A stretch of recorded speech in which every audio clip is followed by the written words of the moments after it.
c'est vraiment étonnant de voir à travers les sondages des hautes satisfactions auprès de tous les groupes clients, finalement, et tous les groupes participants. Qu'est-ce qui explique des résultats comme ceux-là? Bien, ces résultats-là, je pense qu'ils témoignent de tout le travail qui se fait de la part de chaque membre du personnel et du conseil pour deux choses. Assurer la réussite de chaque élève, et je pense qu'on ne fait pas seulement qu'en parler, on a des gestes concrets qui font en sorte que chaque année, le taux de réussite de nos élèves augmente. Donc, c'est pour ça qu'on est là. Et aussi, je pense que la deuxième chose qu'on fait bien, c'est de donner confiance à chaque élève et aux parents qui choisissent notre conseil que leur enfant va réussir chez nous. Chez nous, on priorise la lecture, l'apprentissage de la lecture. Et on se fixe chaque année un objectif à atteindre en lecture, par exemple. Comme par exemple, qu'est-ce que c'est cette année? Alors, cette année, c'est 80% de nos élèves vont atteindre la norme provinciale en lecture. D'année en année, on le dépasse, mais on se fixe toujours un objectif qui est récurrent et qui fait ses preuves. Mais là, j'aimerais aller vers le profil de l'élève. Un profil que vous avez développé au cours des ans, qui a été modifié encore cette année avec le conseil, avec des forums auprès des parents. Donc, vous avez 5 cheminements que l'enfant doit suivre dans son expérience scolaire. Les 5 cheminements sont lesquels? Les 5 cheminements, en fait, touchent toute la dimension du développement d'une personne. Alors, on parle du cheminement personnel, professionnel, académique, évidemment, scolaire, le cheminement francophone et catholique. Ce qui nous distingue comme conseil. Il faut être à l'écoute. La communication, à mon avis, surtout au secondaire, est la clé du succès. Si les élèves nous parlent et s'ils sentent qu'on va les écouter, ils vont nous avertir des problématiques. Ils vont nous le dire à l'avance. Et puis, s'ils sentent qu'on va agir en confiance, ils vont continuer à le faire. Puis là, comme l'année dernière à mon école, on a fait quelques forums. Qu'est-ce qu'on peut faire pour améliorer la sécurité dans notre école? Je voulais entendre ce qu'ils avaient à dire. Où sont les problèmes, là? Et puis, ils nous ont parlé de certains endroits. Vous savez, madame, les enseignants sont là, mais autour du coin, des fois, vous ne voyez pas tout, hein? Ah, bon! Alors, c'était très intéressant. Et quand je me lève le matin pour aller à l'école, je sais que je vais avoir une belle journée parce que je suis dans un milieu que j'aime, avec des bons élèves, des bons amis et des bons enseignants qui peuvent m'aider quand j'ai un problème. Puis ce qui m'a rendu très fière cette année, c'est de voir qu'on a augmenté de façon importante le taux de diplomation chez les garçons. Oui. Et je pense que ça l'a de plus en plus. Comme Véronique le mentionnait, on est à l'écoute des besoins de nos élèves parce que notre premier client, c'est l'élève. Et chaque fois qu'on offre à l'élève une occasion d'apprendre et d'être passionné dans ce qu'il apprend, bien, je pense qu'on a répondu. On est à la hauteur de la promesse qu'on fait avec notre credo. Ces jeunes-là, tous les matins, sont à l'école, sont contents d'être là, sont contents de se rassembler ensemble parce qu'ils ont le même intérêt. Et puis, en tout cas, ça fait quelque chose de fantastique à l'intérieur d'une école. On leur donne le goût de poursuivre. Puis c'est souvent les petits gars qui, à un moment donné, disent « Hey, sais-tu que l'école? Là, je comprends comment ça se passe. » J'accompagne les élèves en maths, en français et dans tous leurs cours pour leur aider à vivre des réussites. Dans tous nos programmes, on essaie de contextualiser les cours académiques pour les adapter au programme. Je vous donne un exemple. En mathématiques, les élèves qui prennent le cours de mathématiques 12e année de la construction, on s'organise pour contextualiser le cours. Lorsqu'on parle de pente d'un toit, on parle de Pythagore. Ben si oui. on parle de creuser une fondation, ben on parle de volume. On doit faire des estimés, etc.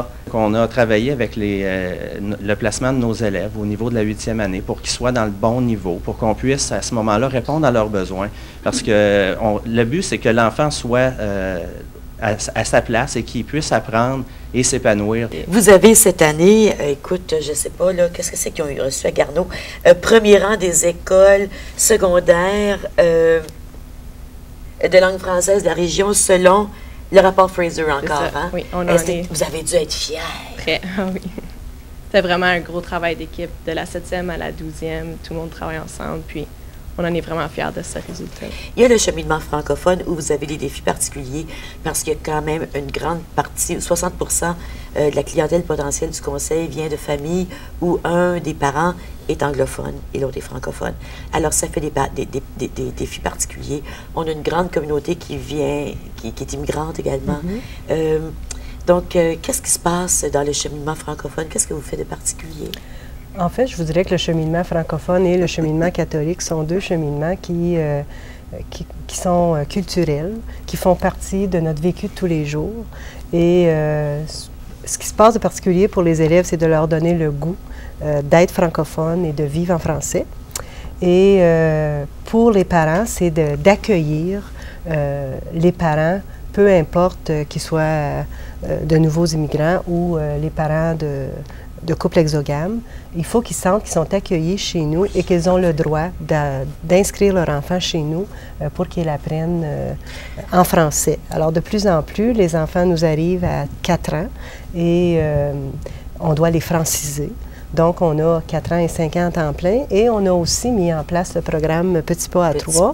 Parce qu'on a, je crois qu'on a le besoin déjà à 3 ans de faire en sorte qu'il est dans un milieu francophone, au moins au programme Petit pas à 3, où ça nous donne une année de plus pour que l'enfant apprenne en s'amusant, mais en français. Oui, je voulais revenir au sujet de les couples exogames. Moi, je viens d'une famille qui est complètement anglophone. Puis mes 2 parents sont anglophones, mes parents parlent un peu français. Donc, le goût de pouvoir vivre en français, moi, je suis tellement fière d'être franco-ontarienne. Puis, c'est à cause de l'école. Comme, il y a quelques années où je parlais strictement anglophone, je parlais strictement anglais à l'école, mais j'ai réalisé comme au cours de mon secondaire que comme parler en français, c'est tellement important, être bilingue, t'ouvre tellement de portes. Nous, on a toujours aussi le grand souci de retenir nos élèves jusqu'à la fin du secondaire. Quand on est francophone, c'est une bataille de tous les jours. Eh oui. Et on le dit souvent à l'émission, puis je ne peux pas le répéter assez souvent, les enfants, quand ils s'en vont dans une école d'immersion, ben, ils perdent leur français. C'est pas une école de langue française. Non. Non, puis on pense qu'après la 7e année ou la 8e année, ils connaissent leur français. Non, il y en a encore. Regarde, on a entendu Rosemary tout à l'heure. On a beaucoup de travail à faire pour informer les parents de ça. Et ça, à l'École de la Vérandrie, pour nous, tant qu'il n'y aura pas 100% de réussite, on n'aura pas atteint notre objectif. Parce que le 10% qui reste, ils ont un visage. C'est pas 10%. C'est pas absolument pas. Et chacun de ces visages-là a le droit à l'espoir. Parce que la réussite scolaire, c'est plus que des notes sur un bulletin. C'est l'épanouissement de l'estime de soi, de la confiance en soi et de la fierté et de savoir qu'on peut accomplir de grandes choses dans la vie. Et c'est ce message d'espoir-là que nous, le personnel, auquel on contribue. J'ai toujours connu depuis que j'allais à Samuel Genet que le Conseil catholique était le plus fort. Et puis qui donnait plus d'options à nos enfants. Donc, c'est pour ça que j'ai continué. Puis tu te sens bien, tu sens que tu peux transmettre à tes enfants tes valeurs à toi, tout en respectant leur cheminement.